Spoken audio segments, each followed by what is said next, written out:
sauver ainsi 140 000 patients par an. Docteur Chouem Nutchogouin, que pensez-vous de ce reportage que l'on vient de voir sur la télémédecine en cardiologie? C'est une bonne idée? Une très bonne idée. Nous le faisons aussi au Cameroun pour les zones reculées. Par exemple, moi, j'exerce à Yaoundé. Régulièrement, on reçoit par la télémédecine des électrocardiogrammes de personnes d'Abomban, qui est situé à l'est du Cameroun, ou de certains villages dans la région du nord-ouest ou la région Bamileke.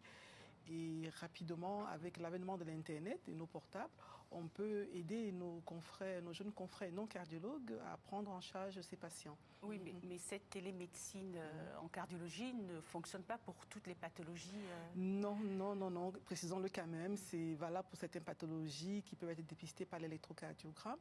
Mais par exemple, si un patient a une insuffisance cardiaque, il faut d'emblée l'examiner, l'ausculter, voir effectivement s'il a l'eau dans les poumons, s'il a les jambes qui gonflent. Ce n'est pas pour toutes les pathologies en cardiologie. Ouais, mais c'est déjà quand même une solution à des problèmes qui n'avaient pas d'autre solution jusque-là. Oui, l'électrocardiogramme. Exactement.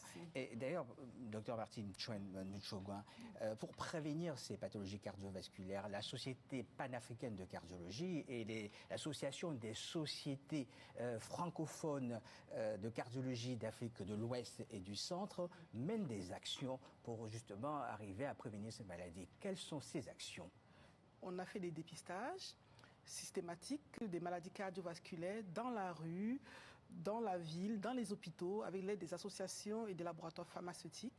L'idée, c'est de uniformiser nos prises en charge, que partout en Afrique, que ce soit à Abidjan, à Dakar ou à Yaoundé, la prise en charge, par exemple, d'une urgence hypertensive soit la même, ou d'une hypertension artérielle soit la même, ou d'un AVC.